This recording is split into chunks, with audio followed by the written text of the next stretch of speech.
Lindsey kept Tobin's note tucked inside her folder of documents for 3 days before she acted on the restless urge gnawing at her. Her attorney had warned her against involving Miles too early, and Carol had repeated the same caution over coffee the afternoon before. Still, Lindsey clung to a fragile hope that if Miles saw the proof with his own eyes, he would understand she was not acting out of jealousy. She told herself he deserved the truth, that keeping him in the dark only let Tobin's version of events take root. It felt like the right choice in the moment, even as a quiet part of her hesitated. Miles came home from school late Thursday, his backpack slung over one shoulder, earbuds pushed halfway into his ears. He barely glanced at her as he walked past the kitchen toward his bedroom. Lindsey took a deep breath, folded the scanned copy of the steakhouse receipt and her handwritten hotel notes, and followed him down the hallway. She knocked gently on his doorframe instead of pushing inside without permission.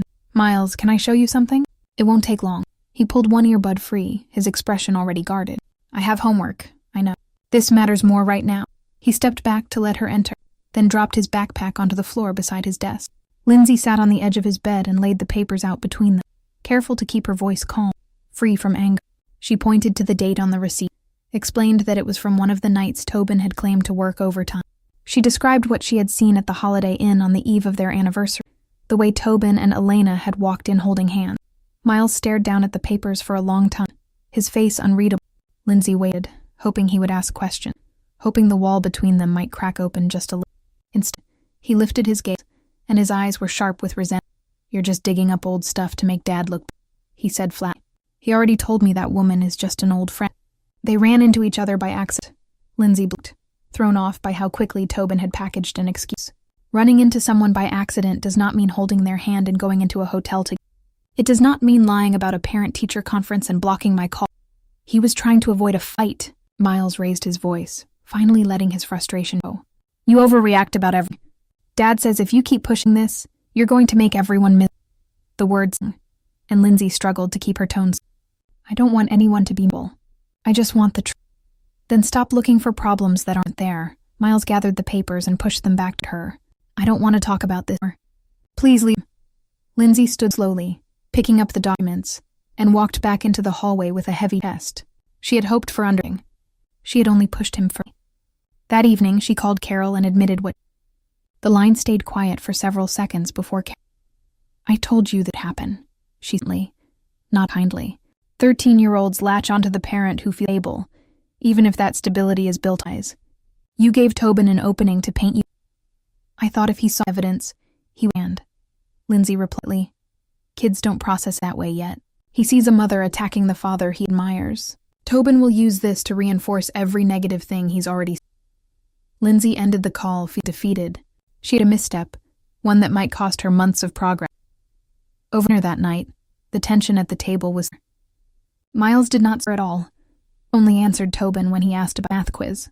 Tobin shot Lindsey subtle, knowing glances at the table, as if he had already heard every word of their conversation. That afternoon, Lindsey sat at her desk in their bedroom, sorting through newly downloaded bank statements, trying to refocus on her little preparation. She tried not to fixate on the damage she had with Miles, but guilt kept pulling her attention away from the nun. She checked her social media accounts briefly, half expecting Elena's friend request waiting. She had avoided it for days, afraid of what might happen. Her phone buzzed on the desk, and she picked it up expecting a message from Kearney. Instead, it was a notification from the social platform. Elena Voss had sent a sent friend request, and a short private message appeared underneath it. Curiosity pulled at her again, stronger this time. What did Elena want? Was she trying to apologize, or was she trying to taunt her? Lindsey read the preview line of the message, opening it fully. Wary of creating a record she could not explain later, she closed the app, her phone aside, reminding herself to run any communication first. Still, the message lingered in her mind long. By Friday evening, Tobin announced he was leaving earning trip. He packed a duffel bag in the garage while Miles helped him carry cooler supply truck. Lindsey watched from the kitchen window, the quiet partnership between father and steak. Miles did not glance back toward the house before climbing into the passenger Tobin off. Once the truck pulled out of the driveway, Lindsey returned to her desk office. She explained Elena's repeated outreach and asked whether it was safe to read the message. Mara's assistant scheduled a quick phone consultation the following Monday, warning Lindsey to save screenshots of every notification and avoid spoke. That night, the house felt unnervingly empty. Lindsey heaped over soup for dinner, ate alone at the dining table, and flipped through old family photo albums she had on a high closet shelf. Pictures of their wedding, Miles as a toddler, summer trips to look back at her. For a moment she grieved the family they had once been, before secrets and split it open. She set the album aside and pulled her notebook forward to write an entry of conversation with Miles. Document had been said. She needed to record every interaction, for her attorney. As she wrote, she judged her mistake clearly. She had moved too fast, driven by strategy. Before bed, she unlocked her phone one last time. Urgent messages. The social media notification glowed again on her lock screen. Elena's message, unopened, and Lindsey wondered what truth the other woman might hold. Could Elena also be misled by Tobin's promises? Or was she fully aware of the damage she was helping to create? Lindsey turned off the lamp beside bed and lay in the dark bedroom, listening to the quiet heating system. She could not take the conversation with Miles. She could learn from it. Move slower from now on. Let her attorney guide her steps, on desperate hope. As she began to drift toward sleep, and lit up once more. A fresh notification popped up at the top of the screen, bright against the dark room. Elena Voss had sent another message. Lindsey stared at the glow, uncertain whether the new contact was an opportunity or another trap laid carefully unraveling her marriage. Lindsey stared at the friend request for a long minute, her thumb hovering over the accept button before she locked her phone and set it face down on the counter. Curiosity pulled at her, sharp and urgent, but Carol's warning echoed in her head. Do not engage before speaking to the attorney. A careless message or accidental reply could be twisted later, framed as harassment, used against her when custody and assets hung in the balance. She pushed the phone away and finished wiping down the kitchen counters, forcing herself to focus on small, steady tasks instead of the woman reaching out from Tobin's past. 2 days later, Lindsey parked outside the brick law office on a tree-lined side street in downtown Brookside. The waiting room smelled like coffee and paper, lined with worn magazines and quiet people wearing tight, tired expressions. When her name was called, she sat across from Mara Cruz, a family law attorney with calm, direct eyes, and a notebook open on the desk between them. Lindsey laid out everything she had collected, the handwritten notes from the hotel parking lot, the dated steakhouse receipt, screenshots of recent bank activity, and a printout of the friend request from Elena Voss. Mara flipped through each document slowly, marking dates with a thin pen. She explained Ohio's equitable distribution rule, clarified that money Tobin spent on another woman using joint marital funds could be reclaimed, and walked Lindsey through how temporary separation worked. The attorney also warned her that Miles, at 13, was old enough for his preferences to carry weight in custody discussions, though the judge would not make a final decision based only on what the boy wanted. Your biggest risk right now, Mara, leaning forward slightly, is Tobin moving money into accounts you cannot access before formal discovery begins. Keep saving copies of every statement. Do not mention this meeting to him yet unless you are ready for an immediate. Lindsey left the office, clutching a folder of informational pamphlets and a list of next steps. She felt her, anchored by clear instructions instead of swirling panic, but also the conversation made everything. Pretending their marriage could be fixed without accountability was no longer enough. That evening, she arrived home to find Tobin in the living room, folding laundry while Miles sat on the couch scrolling videos on his tablet. The house hummed with its usual routine, a strange, painful contrast to the secret building between the walls. Lindsey set her bag down in the spare bedroom and locked the consultation papers inside her desk drawer before reading. Tobin brought up a planned weekend fishing trip with old coworkers, saying he would be gone Friday night through Sunday. Lindsey paused her for mid-air. She had never heard him mention this trip before, and the timing of it. Is this something you scheduled recently? She asked. Tobin nodded, chewing. A few weeks back. Work's been chaotic. She did not you then, but later, once Miles had gone upstairs to finish homework, she brought it up again in the kitchen. I met with a... Tobin froze where he stood by the sink, the glass he was holding hovering on it. Water ran for a second before he twisted the handle shut. His voice dropped, sharp and defensive. Earth 4. Are you really letting whatever you thought you saw spiral into hiring an attorney? I didn't know, Tobin. And I'm not going to sit around waiting while you decide when. She kept steady, refusing to raise her voice even as tension thickened there between them. I need to understand my rights if our marriage can't be fixed, right? This is ridiculous, he snapped, setting the glass down hard enough that water sloshed onto the counter. You're tearing this family apart before we even through. What about Miles?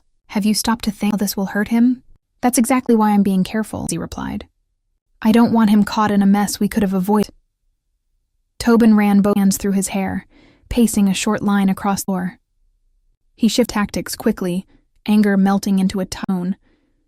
I've worked every single day to provide for this house. For you, Miles. How you repay me? By running straight to a lawyer instead of trusting me? Lindsey thought of the receipt in her nightstand, hotel parking lot, of their son coldly blocking her half. Trust had already broken long before consultation. She did not tell of it, not yet. Instead, her boundary. If the affair continues, I am going to file for separation. I will fight for fair division of our assets and regular time with Miles. I don't want this to get ugly, but it's happening. The words hung between them. Tobin stared at her, and for a moment she had genuine surprise, like he expected her to cave, to apologize, to back down as she had so many times before fights. He recovered, jaw tightening.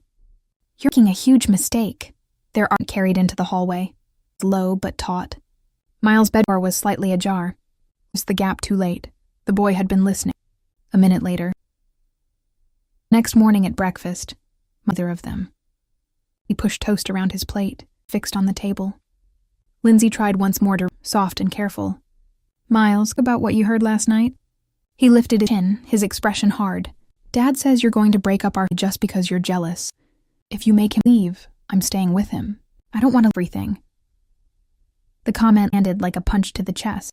Lindsey swallowed hard, forcing back behind her eyes.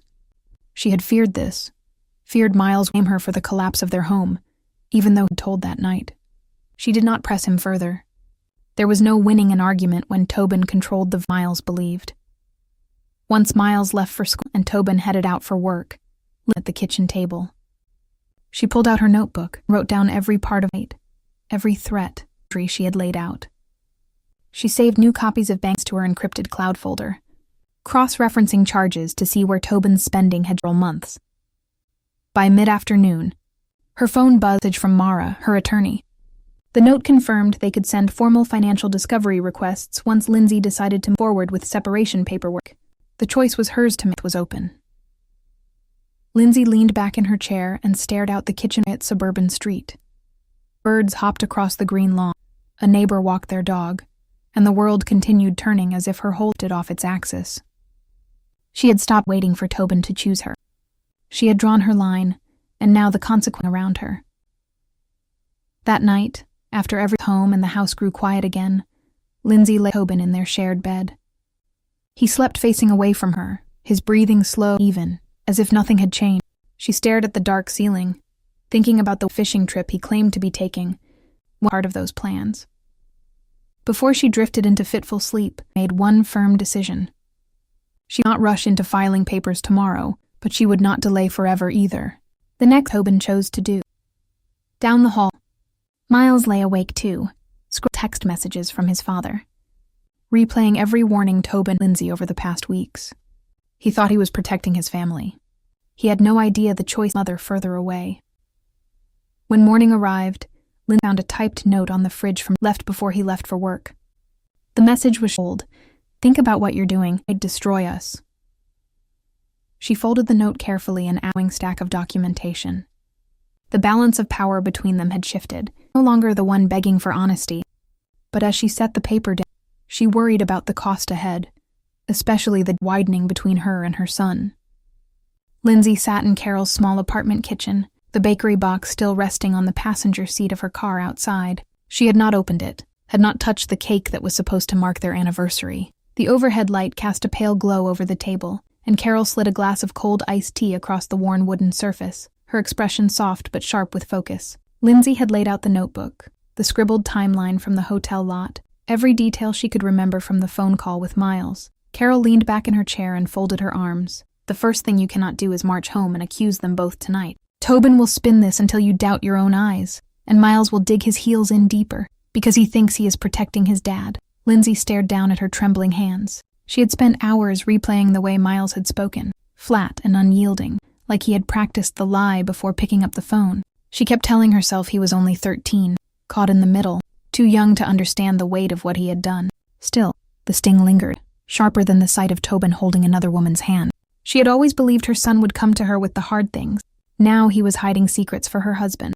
When Lindsey finally drove back to the house well after 9, the lights in the living room were on. She pulled into the driveway and paused, sitting quietly behind the wheel for a minute to steady herself. She could hear the faint hum of the television through the front window. Miles was probably in his room, and Tobin would be acting as if nothing had changed, as if he had not spent the evening inside a hotel with someone else.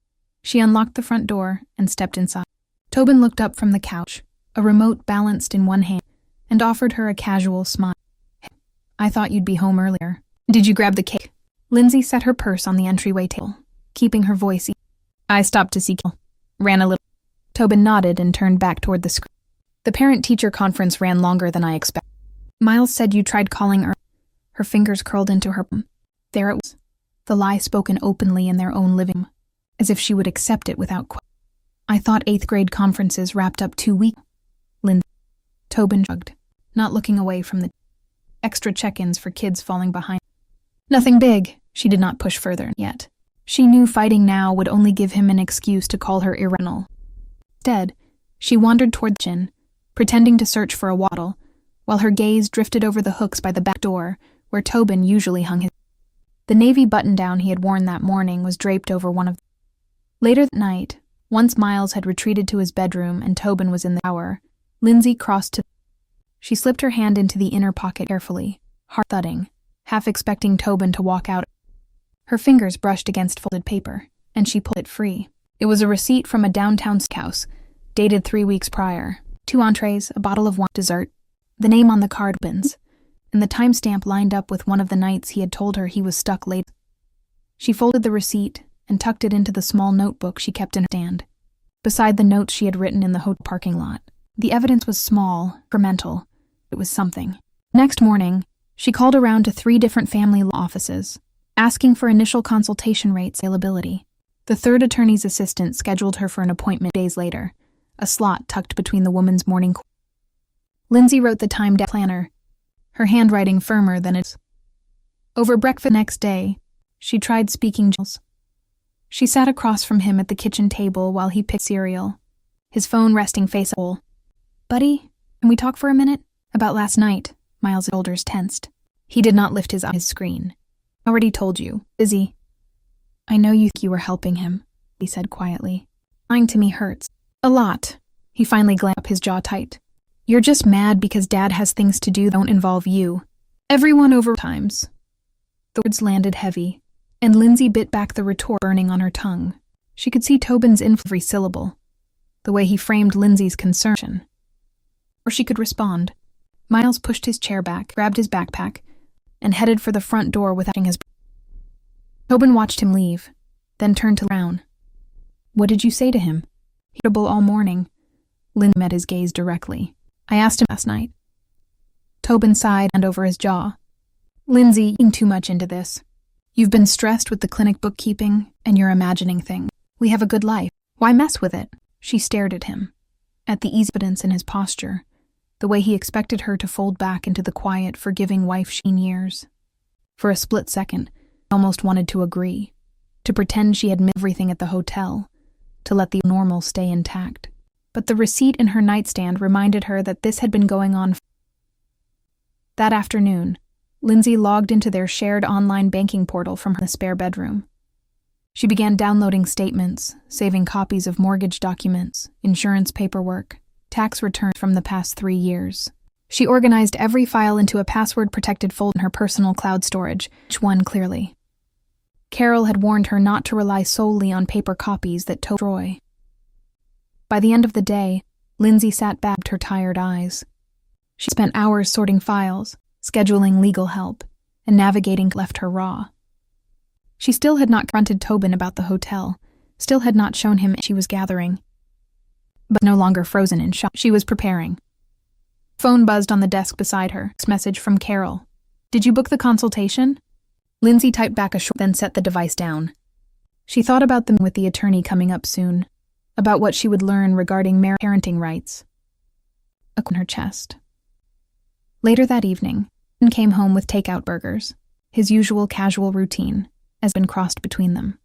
As he set the bag on the counter, Lindsey noticed him toward the spare bedroom door, where she spent most of the afternoon working. His eyes flickered just for a second. He sensed something had did. After dinner, once Miles had gone to game with friends online, Tobin leaned against the counter and spoke lightly. "You've been quietly. Everything okay?" Lindsey paused before answering her words carefully. "I've got a lot on my mind. Going to need to talk through soon." Tobin's smile faltered.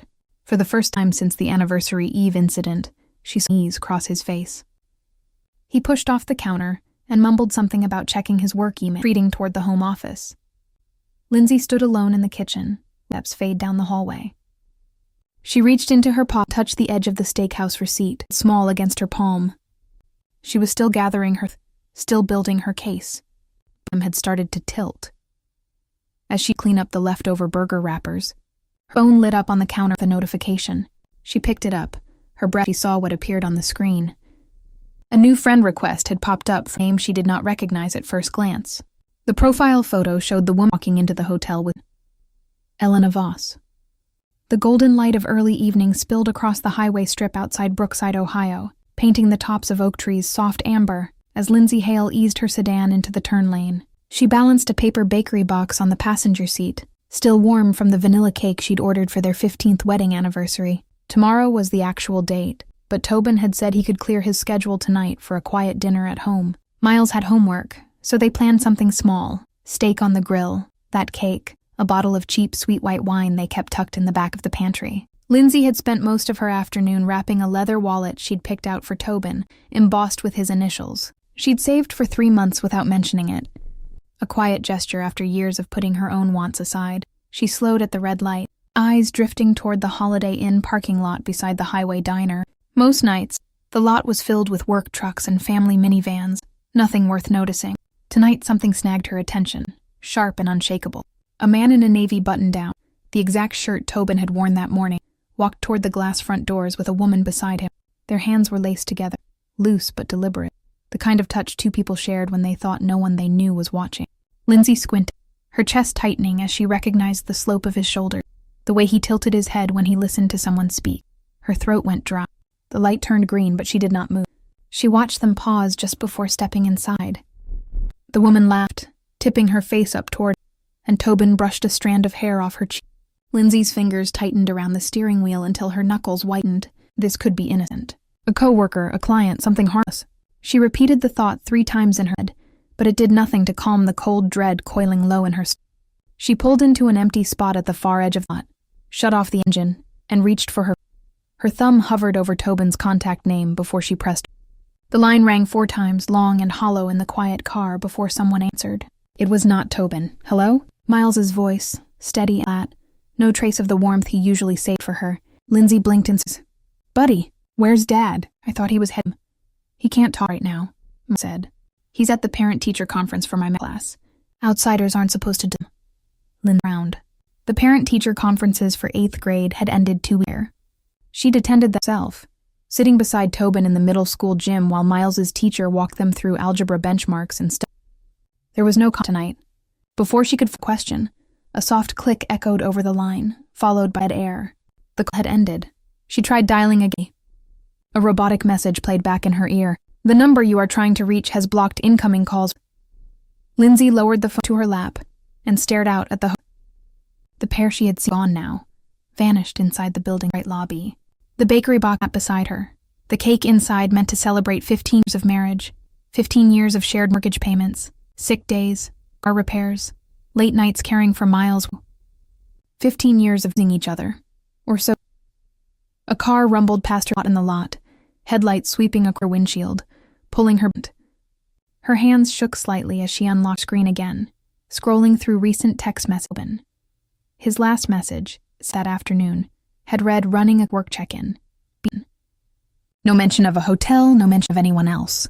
No hint that he would send their 13-year-old son to Lot's behalf. Then block her number before she could. She thought about driving right away, bursting through the front door and demanding it from Miles, waiting for Tobin to return so she could scream every question in her chest. She hesitated. If she confronted them now, angry and unprepared, she would have nothing to hold on to later. No proof, no timeline, nothing beyond what she had seen through a car window blocked phone call. Tobin was good at sting stories, at framing her worry of a reaction, midlife stress, as her inability to trust him after years. She had that before. Apologized for asking too many questions, smoothed things over to keep hold. Took a slow breath, reaching into the glove compartment for a small notebook and pen she kept there for grocery lists and clinic orders. Jotted down the time, name of the hotel Tobin had worn, every detail she could recall of the white him. She noted the exact words Miles had spoken, the most blocked. Each line felt like carving a new boundary between what she had expected and the sun dipped lower, painting the sky deep horizon. She did not move the car for another 20 minutes, watching the hotel doors, half expecting Tobin to back outside alone, ready to go away. Doors stayed quiet. No figure emerged. When she finally put the key in the ignition, the life. She did not head toward the neighborhood where their house was. Instead, she typed the address of Carol's apartment into her GPS. Best friend since college, the only person she trusted not to tell her calm down and let it go. I pulled out of the parking lot. Lindsey glanced once more at the hotel's glowing view mirror. Her marriage was the same again. She could feel it settle heavy and final. The quiet, stable light was cracked open, and there was no going back to pretend none of this had happened. Lindsey woke Saturday morning with Elena's unread messages heavy on her mind. She resisted the urge to open the social media app, following Mara's strict instruction to preserve every notification as evidence without engaging. She took screenshots of the pending friend requests and message alerts, saved them into her encrypted cloud folder, and typed a note for her Monday consultation. The house stayed quiet through most of the day. Tobin and Miles were still gone for the supposed fishing trip, leaving Lindsey alone with her thoughts. By Monday afternoon, Lindsey sat on a patio bench outside Mara's office after their call, holding a printed list of guidelines. Her attorney had laid out narrow rules. If Elena reached out again, Lindsey could agree to a neutral, public meeting only, no private texts, no emotional arguments, and ideally have Carol nearby as a witness. Mara warned that Tobin would almost certainly twist any meeting into proof Lindsey was harassing Elena, so every detail needed to stay documented. That evening, Lindsey drafted a short, neutral reply and sent it through the social platform. I can speak briefly only in a public diner, daytime, no private conversation. Send a time and place if you are willing to meet under those terms. She copied the message to her records immediately. Less than an hour later, Elena replied, suggesting a midweek lunch at a diner on the edge of town, a busy spot with plenty of other customers. Lindsey confirmed the time, then forwarded the full thread to Mara and Carol. Wednesday arrived gray and drizzly. Lindsey dressed plainly, tucked her notebook and phone into her purse, and drove to the diner 10 minutes early.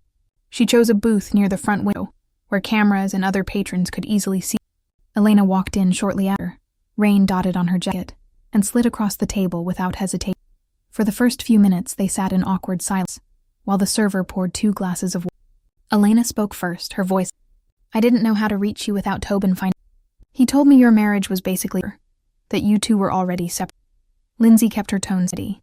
We are not separated. He lied to both. Elena's expression altered. She pulled a folded paper from her bag, a printed screenshot of a text Tobin had sent her in early. The message promised he would file for separation before summer ended, so they could build a life. I helped him. We reconnected online last year and everything moved fast. I didn't stop to ask enough questions. They talked for roughly 30 minutes. Elena admitted she had known Lindsey existed, but Tobin framed Lindsey as bitter and unwilling to. She also confirmed the night at the Hutton. They had booked a room to talk lately, though Elena insisted nothing physical happened. Lindsey did not argue the point. What mattered was the pattern. Before leaving, Elena said she would reconsider continuing contact with Tobin if everything Lindsey shared. They agreed not to message one another unless absolutely necessary.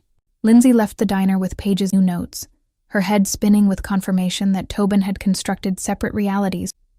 That night, Tobin and Miles. The atmosphere was stiff from the moment Tobin stepped. He barely set his duffel down before her eyes narrowed. Someone told me you met Elena today. Lindsey buzzed. She had not mentioned the meeting to anyone outside Mara. It was clear Elena hated, then told Tobin about Jen. I met her in public the day. To understand what you've been saying, Lindsey. Tobin's jaw tightened. You had no right to track her down, interrogate her. This is harassment. I didn't track her. She messaged me first.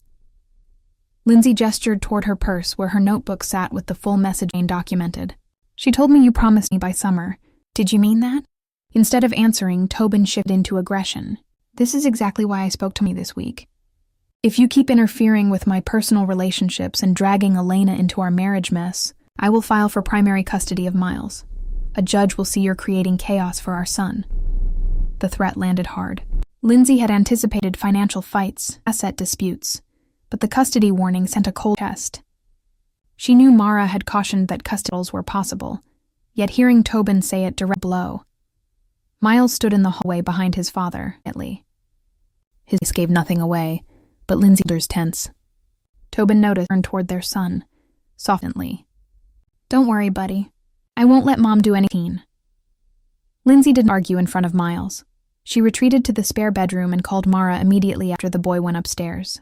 Her attorney confirmed Tobin had officially retained counsel earlier that same day. The opposing legal team would soon send correspondence and custody. Over the next 2 days, Lindsey waited for official paperwork while continuing to collect evidence. She cross-checked credit card charges and found recurring restaurant, gas, and hotel payments linked to trips Tobin work travel. Every line item reinforced that marital income had Elena. Friday morning, a certified envelope arrived in his mailbox. Inside was notice from Tobin's attorney, alerting her that Tobin intended to pursue primary physical custody of Miles during separation proceedings, along with equitable division of assets. The language was formal, sharp, and left little room for negotiation. Lindsey sat at the kitchen table twice, the quiet hope that Tobin might choose completely. He was not just hiding an affair. He was fight her for their son. She scanned every page and sent these straight to Mara. He called back within an hour, outlining the next phase: formal discovery, witness preparation, and building a record of Lindsey's consistent involvement in Miles's daily life. Mara stressed that a judge would look at school routine, and each parent's willingness to support relationship with the other. Not. That evening, Lindsey stood at the kitchen window watching Miles play a game on the living room couch and sat beside him. Father and son shared headphones, comfortable in their alliance. Unaware the stakes had risen. Lindsey thought back to her lunch with Elena, the way Elena had begun Tobin's promises.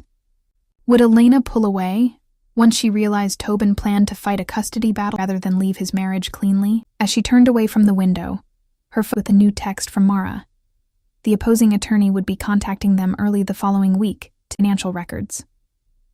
The casual gathering evidence was over. The officially begun.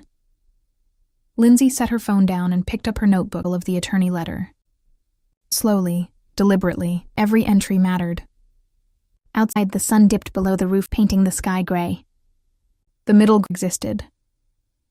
Before she closed the notebook for the night, her app sent another alert. Elena had sent a new private message. Lindsey stared at the notification, wondering whether Elena needed to end contact with Tobin, or about what was coming next. The weight of Tobin's custody threat settled over Lindsey for the rest of the week. Every small interaction with Miles felt loaded, every quiet evening at home tinged with the knowledge that formal legal paperwork could arrive at any moment. She kept up her part-time bookkeeping work at the pediatric clinic, forcing focus on invoices and ledgers to keep from spiraling into anxiety. Her supervisor noticed her distraction and pulled her aside during a break, asking if she needed to adjust her hours. Lindsey thanked her but declined. Steady income was critical for her case, and she could not afford to seem unstable. Carol tried to be present, but the constant tension drained her too. One evening over takeout pasta, Carol hesitated before speaking plainly. "I care about you, and I'll help however I can, but I can't keep absorbing all this stress day in and day out. I need a little space for a while." Lindsey nodded, stung but understanding. She knew Carol had her own work burnout and family responsibilities. She agreed they would check in only for urgent legal updates for the next couple of weeks. Suddenly, Lindsey found herself without her closest confidant, adrift in the middle of a collapsing marriage and looming custody fight. That same week, Miles withdrew even further. He ate breakfast silently, left for school without a goodbye, and shut his bedroom door immediately after returning home. When Lindsey gently asked if he wanted to talk about school or his upcoming track meet, he shook his head and turned up his gaming headset. Tobin continued framing every difficult choice as Lindsey's fault, dropping quiet remarks at dinner about how different life would be if she would just let things settle. One night, after everyone else had fallen asleep, Lindsey wandered into Tobin's home office. She had avoided the room for weeks, not wanting to cross another line before speaking to Mom, but curiosity and urgency pushed her forward. The desk drawer was unlocked, slightly ajar. She pulled it open slowly, shining her phone flashlight over stacked paper. Beneath old utility bills, she found statements for a personal credit card she had never known existed. The account had been opened 7 months prior, separate from their joint cards. Page after page listed charges at restaurants, boutique shops, a weekend cabin rental 2 hours outside Brooklyn. All dates matching nights Tobin had claimed work deadlines or team. Thousands of dollars had been money drawn from his paycheck that should have contributed to household expenses and Miles's college. Lindsey sat on the office floor and read through every line item, her hands. She took clear photos of each statement with her own, making sure to capture account numbers, dates, merchant names, and when she finished, she carefully returned everything exactly as she had found it so Tobin would not know she had discovered the hidden. Back in the spare room, she uploaded all the images to her encrypted cloud drive and typed a detailed time-stamped note. This was far stronger evidence than the single stakeout receipt. It proved Tobin had systematically diverted marital funds for his relationship with Elena over myths. The discovery should strengthen her position during asset, but it did little to calm her fear about. The next morning, Mara called to discuss Tobin's custody. The attorney explained that while a parent could file for primary custody, judges in their county prioritized shared parenting unless one parent posed a clear risk to the child. Still, Tobin's petition meant Lindsey needed to compile months of proof of her ongoing care. School volunteer records, doctor appointment offs, receipts for Miles' clothing and school supplies, screenshots of scheduling messages about homework and extras. For several days, Lindsey dug through boxes in the basement, pulling folders of old paperwork, printing email threads, organizing every piece of evidence into labeled digital folders. The work was exhausting and isolating. She ate most meals alone, slept poorly, and woke each morning with a tight pressure. More than once, she caught herself daydreaming about signing a quick, unfair settlement just to make fighting stop. The urge to surrender. On Wednesday evening, Tobin confronted her. He had noticed her sorting documents before. "You're digging into every part of my life instead of us. This will..." "I'm protecting myself," Lynn replied evenly. "You've hired an attorney and filed primary custody. I can't pretend this is just a misunderstanding anymore." Tobin's expression hardened. "If you drag this out in court, everyone loses. You might want to consider a simpler agreement before." The comment sounded like a warning, almost an offer to settle cheaply. Lindsey did not immediately. She needed Mara to review any proposal before. That night, Lindsey lay awake, thinking about the life she had built in years. She had planned anniversaries, managed doctor visits, kept track of household repairs, supported Tobin through job changes, and guided Miles through elementary school. She had shrunk her own goals to the family's needs, giving up a chance to pursue full-time accounting. Now the life she prioritized was unraveling, and her own son was the enemy. She considered what it might look like. Publicly sharing the card statements, sending copy to Tobin's employer, confronting Elena's spending record. For a brief moment, it felt satisfying, but she heard Mara's advice. Public retaliation would only make Lindsey look volatile, damaging her case with the judge and pushing her away. Revenge would not heal her, and it would not run. By Thursday afternoon, Lindsey was at a turning point. She would fight for fair asset division and parenting time, but she would not mediate Tobin. Her goal was safety and stability for herself and Miles' payback. She called Mara and confirmed she was ready to proceed with full separation paperwork and custody filing. That evening, she sat at her desk one final time and scanned the last of the hidden credit card statements into her secure storage. The digital copies were backed up in 2 separate cloud accounts and saved onto an external thumb drive she planned to leave with Carol once their short break ended. Every loose thread was documented, observed. As she closed the laptop, Lindsey glanced at the bedroom window. The street lamp flickered on, casting soft to the front lawn. Tired but not defeated, she had passed her lowest point, the place where surviving.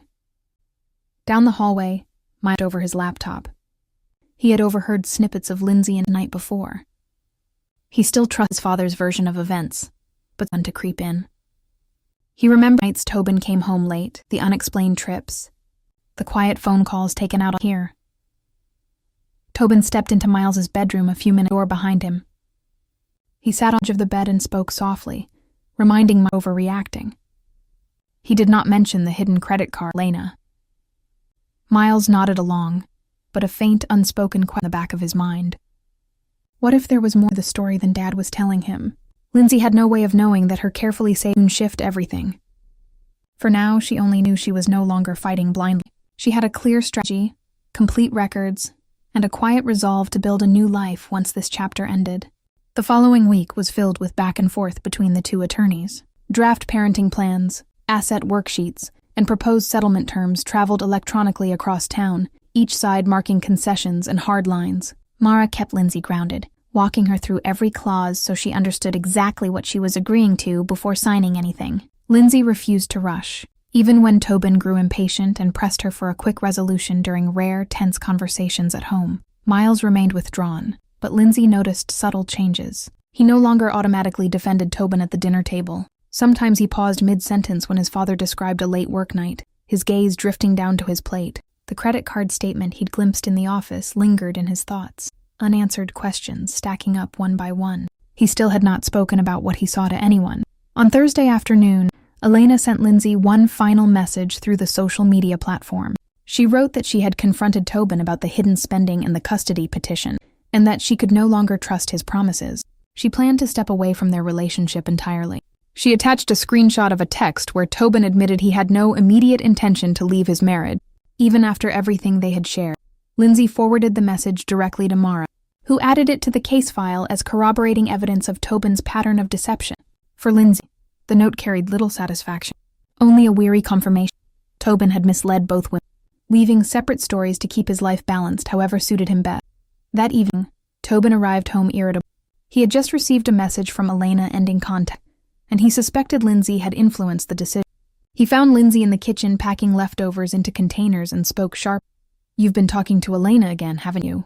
Turning her against—" "I didn't turn anyone against," Lindsey replied calmly. She found out the truth on her. Tobin's shoulders tightened. He did not argue for, knowing too much documentation existed to support Lindsey's side of the story. Instead, he retreated to the home office and closed the door hard enough that the walls seemed to— Later that night, Miles sought Lindsey out for the first time in weeks. He appeared in the kitchen doorway after everyone else had quieted down, his hood pulled low over his— "Can we walk?" Lindsey set down the glass she was drying and, pulling out a chair for him, they sat across from each other under the soft over. Miles stared at his hands for a long moment before— "I saw credit card papers in Dad's office. The ones with the cabin and restaurant." Lindsey kept her voice gentle, avoid blame. "I didn't put those there to make you pick sides. I needed to keep records." He lied to me. The boy's voice cracked. "About the conferences, about work late, about—" "He made choices that weren't honest," Lindsey said. "That doesn't mean he does you." But he didn't tell the whole truth. Miles swallowed. For months he had clung to Tobin's version, convinced Lindsey was creating conflict out. Now the foundation of that belief crumbled. He blinked quickly, fighting. "Why didn't you just tell me sooner?" "I was afraid you weren't ready, and my attorney warned me moving too fast with us both," answered. "I tried once before and it put you away. I didn't want to ring you more." They talked nearly an hour. Miles asked quiet questions of the hotel, the money, the legal papers around the house. Lindsey answered honestly without speaking cruelly. She explained separation and shared parenting time in terms, reassuring him he would still spend regular time. When the conversation ended, Miles stood and hesitated before leaning across the table for a quick hug. It was small, but it meant everything. The next morning, Miles spoke different. He answered Lindsey directly when she asked about school, no longer shutting. Tobin noticed shift immediately and shot Lindsey a wary look across the table, but he did not bring it up. By midweek, the legal teams reached a tentative framework. They agreed on shared custody, alternating weekends and midweek miles. The family home would be refinanced and awarded to Lindsey, with Tobin signing over his equity in exchange for waiving further claims to the marital fund. A formal repayment clause was removed from the final draft as compromise, saving both sides from battle. Mara reviewed the full agreement with Lindsey line by line. "This protects your housing stability for Miles and closes the asset dispute without dragging him to public trial. It's a fair compromise, not perfect but long-term." Lindsey signed the draft electronically that afternoon. Tobin signed a copy the next day. The papers would be filed with the county court the following week to begin. That evening, Lindsey sat alone on the back porch as dusk gathered. Fireflies flickered above the grass, and a soft breeze carried the scent of clover on. 15 years of marriage were wrapping up in a screaming fight, but with paperwork and demise. She grieved the she once imagined, yet felt light in a way. Tobin came out a few minutes later, leaning against the porch railing several feet away, to intrude. "I know I messed up," he said quietly. "I don't expect you to forgive me quickly, but I want to do going forward." Lindsey glanced at him, choosing neutrality over anger. "We focus on co-parenting. That's what matters now."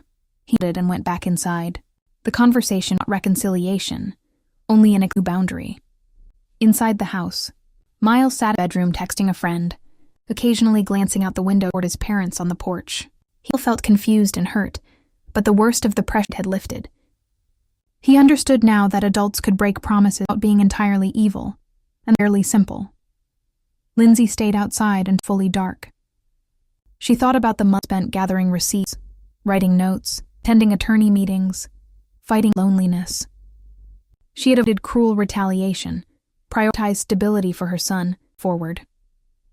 Her phone buzzed once, a message from Mara confirming the violation agreement. Lindsey typed back a short reply and locked the screen. The long fight was almost finished. What waited ahead was not closure overnight, but a chance to rebuild. Her bond with Miles, her career, and a quieter, more honest thing only to her.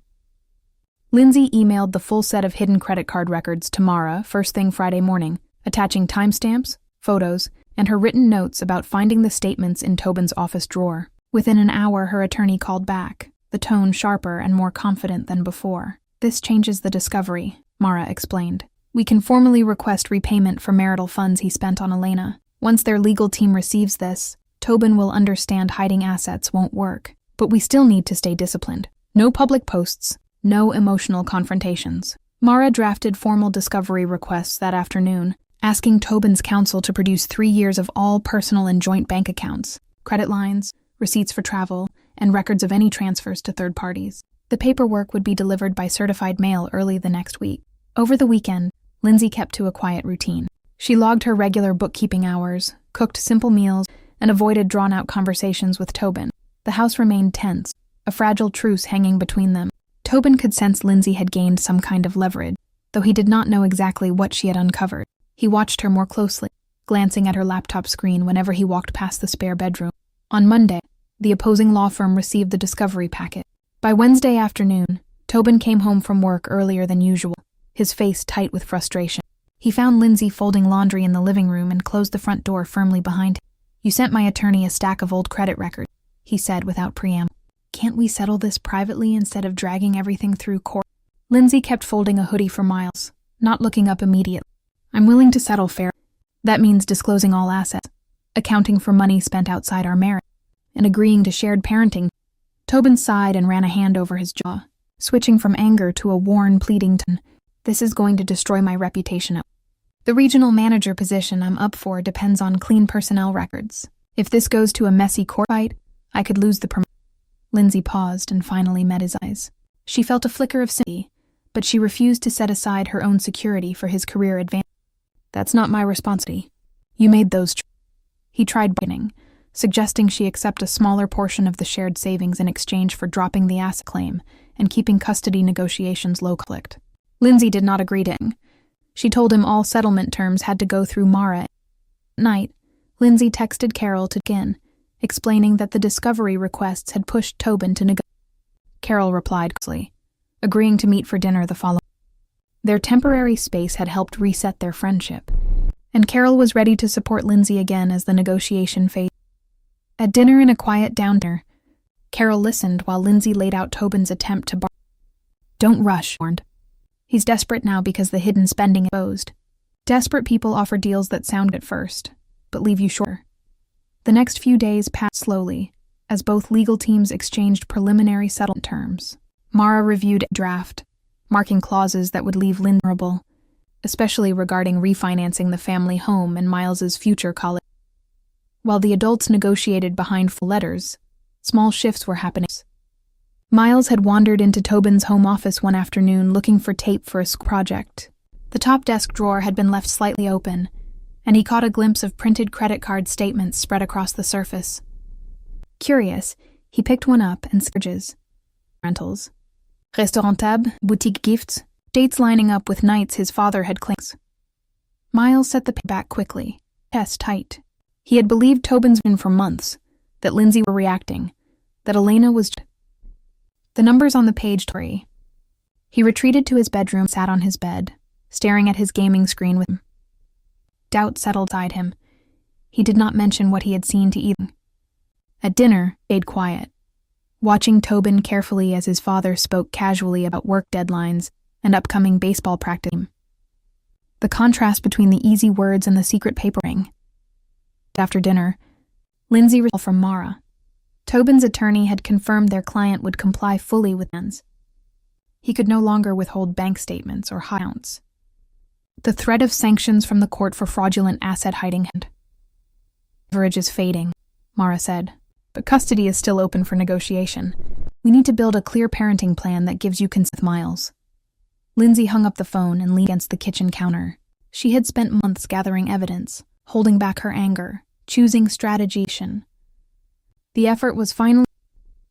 Later that night, the house grew quiet. Lindsey stepped into the hall of water. She noticed light spilling out from under the bedroom door. She hesitated, not wanting to push him again, the kitchen. She did not know he was sitting inside, staring at his phone and replaying every conversation he'd had with his last months. Tobin, meanwhile, sat in the home office to Elena. He had not told her of discovery paperwork or how much of their share covered. He still planned to keep the situation under control, convinced he could manage both the separation negotiations and Elena. Lindsey returned to the spare bedroom and opened her encrypted cloud drive last time before bed, verifying all documents were backed up securely. The tide had turned. Tobin was in control of the narrative. Hardest conversation, the one with Miles, one fully understood the truth ahead. As she shut her laptop, a curled over her. The fight for fair nearly halfway done. What came after was learning how to co-parent, how to rebuild her bond with Miles, and how to build a life that belonged only to her. The week leading up to the court filing moved at a strange, suspended pace. The sharp daily conflict that had hung over the house for months softened into a careful, distant politeness. Tobin kept his conversations brief, focused almost entirely on Miles's schedule, school events, and logistics around moving his belongings out. Lindsey continued her bookkeeping work, finalized refinancing paperwork for the house, and met with a financial planner to map out her long-term budget without a second income. Miles adjusted slowly to the new quiet. He still spent most of his free time gaming or scrolling videos, but he no longer fled the room when Lindsey tried to talk. They began small routines again, Tuesday night snacks after his track practice, quick conversations about his math homework at the kitchen counter. He did not speak openly about the fight between his parents or the secret spending he had discovered, but the hard wall he had built around himself was starting to crack. On Monday morning, Mara filed their signed separation agreement with the county clerk's office. Once processed, the document would formalize shared custody, the home transfer, and the settlement terms they had negotiated. There would be no messy public trial, no witness testimony, no judge forced to dissect every lie Tobin had told. The compromise held, and both attorneys agreed the case would be closed within weeks after the judge reviewed and approved the filing. That afternoon, Tobin sat Lindsey down at the dining table to go over a moving schedule. He planned to rent a small apartment across town, close enough to keep his midweek dinners and alternating weekend visits with Miles. He handed her a typed list of furniture and personal items he intended to take, keeping his tone business. "I don't want to drag this out," he said. "I've already arranged movers for the coming Saturday. I'll make sure I'm gone before Miles gets home from his track meet that evening, so he doesn't have to watch everything get loaded onto the truck." Lindsey scanned the list. Most of the big furniture belonged to the house and would say, as agreed in the settlement. He was taking his clothing, tools, old camping gear, a television from the spare bedroom. "Nothing unexpected. Just text me when you're nearly done," she replied. "I'll stay in the backyard or take a drive so you have..." Tobin did, then hesitated for a moment, like he was weighing whether to add something more. In the end, he stood and gathered his papers without another. There was no heartfelt apology, no plea to try again. The window for reconciliation had closed long before the paperwork was. That night, Lindsey called Carol to share that the filing was. Carol suggested a small dinner out the following weekend once Tobin left, a quiet celebration of Lindsey stepping into this new. Lindsey agreed, grateful to have her friend fully present. As Saturday approached, the house filled with half-packed boxes stacked in the. Miles grew quieter again, caught between sad. He knew his father was not disappearing from life, but the familiar structure of their home was changing forever. On Friday evening, he found Lindsey folding laundry in the living room and paused beside her. "Are you going to be okay once he moves out?" he asked. Lindsey stopped folding. "It will feel weird at first. But yes, I'll be okay. We'll figure out our new routine." Miles nodded, shifting his weight from one to the other. "Can I still go stay with weekends?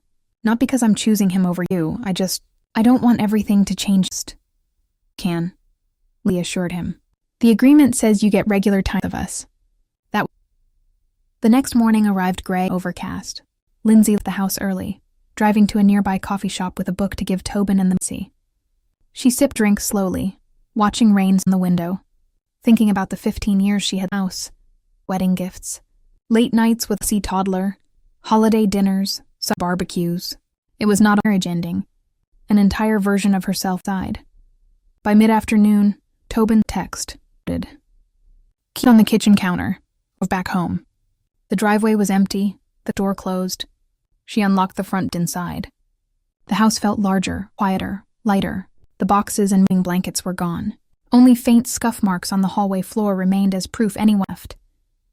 She walked each room slowly, running a hand along empty closet shelves in the master bedroom, glancing into the... Later that evening, Miles arrived at his track meet. He paused in the entryway, noticing the missing furniture and spaces at once. He set his backpack down and wandered through the house without speaking, eventually finding Lindsey heating up dinner. "He's really gone," Miles said. "Quite a question." "Yeah," Lindsey answered softly. "In his new apartment now. You're still seeing him Wednesday for dinner, remember?" Miles nodded, then crossed the kitchen to lean beside her. They ate simple pasta together at the dining table, the same table where so many tense fights had unfolded over the past months. And the air was calm. They talked about his track time and an upcoming school dance. After dinner, Lindsey sat out on the sunset. She pulled her notebook from her through the pages. Handwritten timestamps, receipts, attorney meeting notes, every small piece of evidence she had collected by Holiday Inn. Them one last time. Then closed the notebook and set it on the porch rail. She did not need every hurt. Her message from Mara. "The judge has preliminary liberation agreement. Final paper next week." Lindsey to thank you and locked her screen. She thought about Elena, who had stepped away from Tobin's lies to her own life. She thought about Carol, through the worst of it. She thought about Miles, slowly being caught in the middle, feel triumphant. There was no grand, satisfying victory. What she felt was peace, quiet peace. Inside the house, Miles' desk finishing homework. He pulled out his phone and sent a short text to Tobin. "How's the new place?" Tobin replied a few minutes later, a simple message between father and son. Their relationship would continue, reshaped by the truth. Lindsey would co-parent respectfully, keeping conflict as much as possible. Lindsey walked back inside. She turned off the lights one by one, ready to rest without the weight of looming argument discoveries hanging over her. The hardest chapter was closing. Ahead waited new routines, new choices, and the chance to build a life defined by honesty rather than compromise. 3 months passed after the judge signed off on their separation. The sharp, urgent tension that had filled Lindsey's home faded into a gentle, sustainable rhythm. The refinance on the house finalized, the paperwork filed away in a fireproof box in the basement, and Lindsey officially held the mortgage alone. She adjusted her work schedule at the clinic, picking up extra bookkeeping contracts on the side to boost her income, slowly rebuilding the financial independence she had set aside years before. Miles settled into the shared parenting routine without the friction they had feared. Wednesday dinners with Tobin, alternating weekends, joint attendance at track meets and parent-teacher conferences.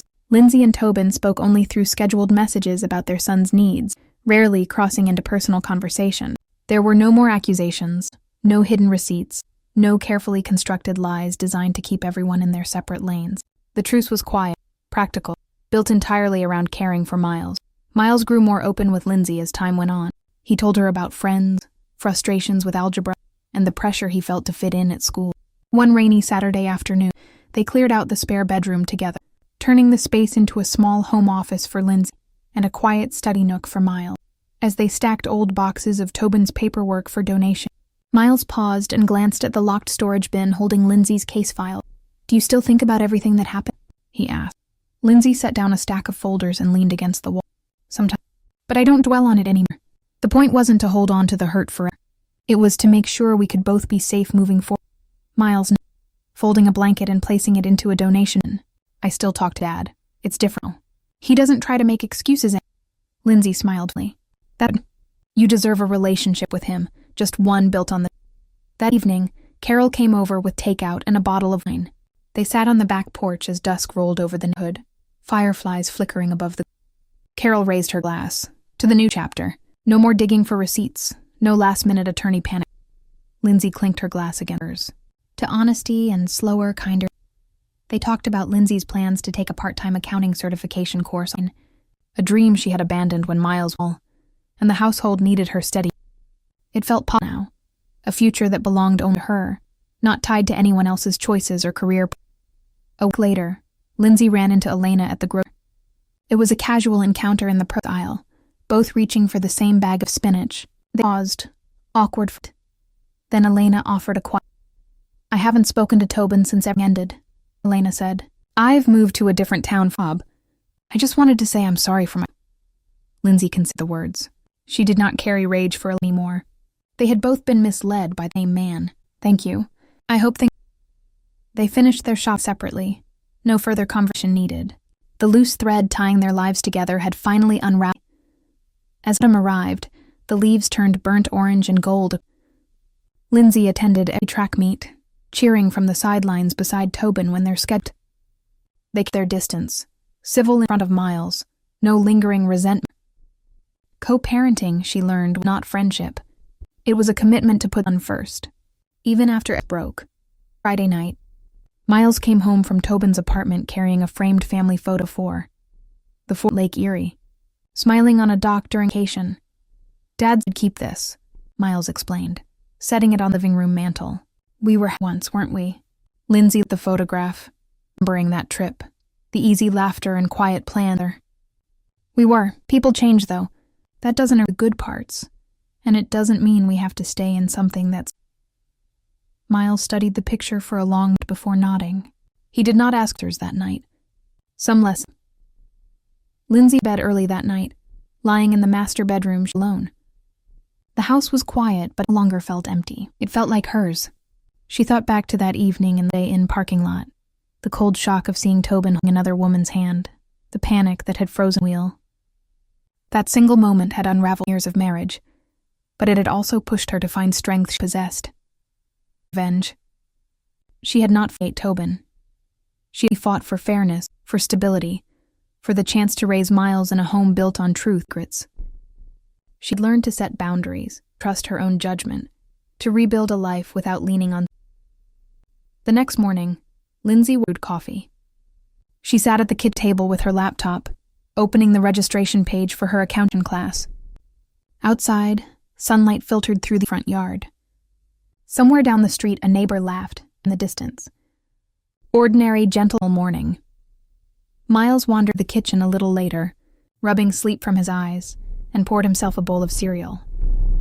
Are we going hiking this afternoon, he asked. Lindsey laptop and smiled. Absolutely. I already put her in granola bars. As they prepared for the day, Lindsey glanced at the mantel, at the old lakeside newer pictures. Miles at his track meet. Carol and Lynn on the back porch at sunset. The past stayed where it belonged, controlling the present. There was no perfect ending, no grand happy result all the pain. But there was peace, there was healing, there was a future stretching ahead, open and unwritten, waiting for it together. The long fight was over. The quiet, beautiful work of living honestly had only just begun.